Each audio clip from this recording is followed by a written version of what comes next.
আমি আমার এই চুলগুলার মধ্যে দুইটা মুঠ করে ধরছি আর ডাক দিয়ে বলছি ইয়া রাসূলুল্লাহ নবী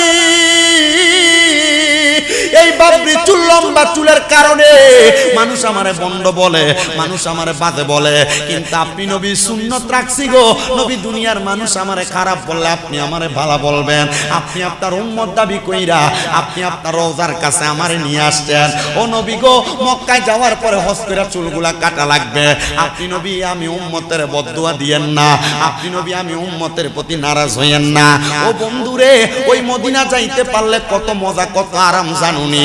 এই খাট্টা এলাকার মধ্যে টাকাওয়ালার অভাব নাই, খাট্টা এলাকার মধ্যে পয়সাওয়ালার অভাব নাই। দামি বিল্ডিং বানায় ঘুমায়, দামি বাড়ি বানায় ঘুমায়। ও খাট্টার বাবা, তোমার খাট্টার মসজিদের ভিতরে এক ওয়াক্ত নামাজ পড়লে এক ওয়াক্তে সওয়াব পাইবা। আল্লাহর কসম কইরা বলি রে বাবা, আমার নবীর মদিনা শরীফের ভিতরে এক ওয়াক্ত নামাজ পড়লে 50,000 ওয়াক্তে সওয়াব পাইবা। 50,000 ওয়াক্ত কবুলিয়ত নামাজের সওয়াব পাইবা। তুমি যে খাট্টার মসজিদের মধ্যে নামাজ পড়ো, কবুল হয় কিনা এটার কোনো গ্যারান্টি নাই, কিন্তু আমার নবীর মদিনা শরীফের ভিতরে যাইয়া এক ওয়াক্ত নামাজ পড়লে এক ওয়াক্তের সওয়াব 50,000 ওয়াক্তের সওয়াব পাইয়া যাইবা। শুধু তাই নয় রে বাবা, আল্লাহর কাবা ঘরের মধ্যে যাইয়া একবার যদি তুমি এক ওয়াক্ত নামাজ পড়ো, 1 লক্ষ ওয়াক্তের সওয়াব তোমার আমল নামায় দিয়া দিবে। ও আব্বুজিরা, আমি তোমাদের কাছে করজোরে আবদার করি রে বাবা, যদি তোমার টাকা থাকে, যদি তোমার পয়সা থাকে, একবার তুমি মক্কা মদিনা যাইবা। জানুনি ওই মক্কা মদিনা দেখতে কত মজারে মুরব্বি বাবা। তোমার ব্যাংকের টাকার অভাব নাই, তোমার ঘরে আলমারিতে টাকার অভাব নাই। এ পর্দার অন্তরালের আমার খাট্টার মা এক ভরি স্বর্ণের দাম 1,85,000 টাকা। বর্তমান বাজারে মক্কা মদিনা যাইলে যদি উমরা হতে যায় মাত্র 1,40,50,000 টাকা হইলে মক্কা মদিনা যাওয়া যায়। ও বাবা, আল্লাহর কসম কইরা কইরে আমি নবীজির রওজার সামনে যাইয়া মাত্র 3টা দোয়া করছি। আমি কইছি ইয়া রাসূলুল্লাহ, আমি একবার আসছি, বারবার আপনার রওজায় আসতে চাই। 2 নাম্বার, আমার মা বাবারে নিয়ে আপনি নবীর রওজায় আসতে চাই। আর 3 নাম্বার, যারা এখনো পর্যন্ত মদিনায় আসে নাই আপনি তাদেরকে মরণের আগে একবার মদিনা নিয়ে আসবেন। ও বাবারে, আপনার টাকা পয়সা ধন দৌলত পড়ে থাকবে, আপনি কবরে চলে যাবেন। এই জন্যই তো আশেক সুরে সুরে লেখে হারে, এই পৃথিবী যেমন আছে তেমনই ঠিক রবে, সুন্দর পৃথিবী একদিন ছেড়ে যেতে হবে রে মন, ছেড়ে যেতে হবে।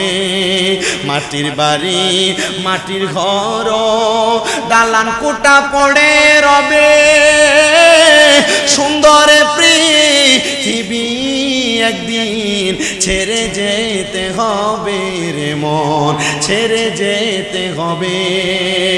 এই জন্য মুসলমান, টাকা পয়সা রাইখা যাইবা, তোমার সন্তান ব্যবহার করবে, স্ত্রী পুত্ররা ব্যবহার করবে, কিন্তু তোমার কবরে কোনো কাজে আসবে না।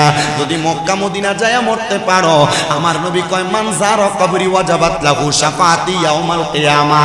নবীজি আমার ঘোষণা করতেছে, যেই ব্যক্তি আমি নবীর রওজা একবার জিয়ারত করলো তার জন্য সুপারিশ করা আমি নবীর জন্য ওয়াজিব হয়ে যায়। এ মুসলমান রে, আমার নবী যদি তোমার জন্য সুপারিশ করে জান্নাত তোমার জন্য ওয়াজিব হয়ে যাবে। এই জন্য যারা যারা মদিনা যাইতে চান আপনারা একটু মুহাব্বতে বলেন মদিনা যাইতে চাই কি চাই না? কারা যাইতে চাই ডান হাতটা তুলে আমার আল্লাহরে দেখান, আর জবান খুলে জোরে একটা তাকবীর হবে, নারে তাকবীর, নারে রিসালাত, আহলে সুন্নাত ওয়াল জামাত, পবিত্র ঈদে মিলাদুন নবী। তাহলে বলেন মদিনা যাইতে চাই কি চাই না? যারা মদিনা যাইতে চাই জবান খুলে পড়েন দয়াল আল্লাহ দয়া করেন, রেন নসিব করেন মদিনা, লা ইলাহা ইল্লাল্লাহু লা ইলাহা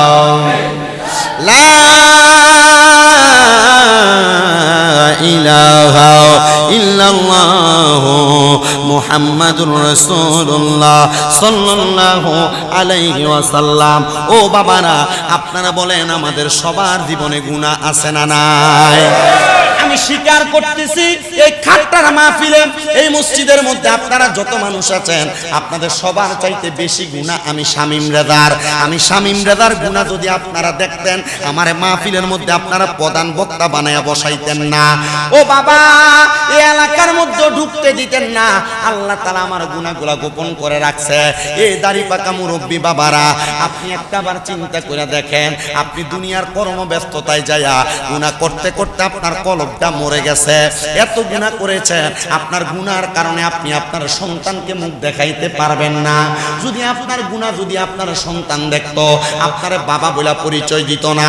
খাট্টা এলাকার আমার যুবক, এ যুবক ভাই, তোমার জীবনের গুনাহ যদি তোমার মা দেখতো, তোমার সন্তান বলে পরিচয় দিত না। মোবাইলের মাধ্যমে বিভিন্ন সোশ্যাল মিডিয়ার কপি লিংকের মধ্যে যে তুমি গুনাহতে লিপ্ত হয়ে যাও। এই পর্দার অন্তরালের আমার মা আম্মু জিরা গো, তোমার জীবনের গুনাহ যদি তোমার স্বামী দেখতো, তোমার স্ত্রী বলে পরিচয় দিত না। আল্লাহ, গুনাহ করলাম, বড় অন্যায় করলাম, আপনি কি আমার জীবনের গুনাহ মাফ করবেন না? আমার আল্লাহ কয় বান্দা ওয়াশকুরু নি'মাতাল্লাহি আলাইহিম ইন কুনতুম ইয়াহু তা'বুদুন।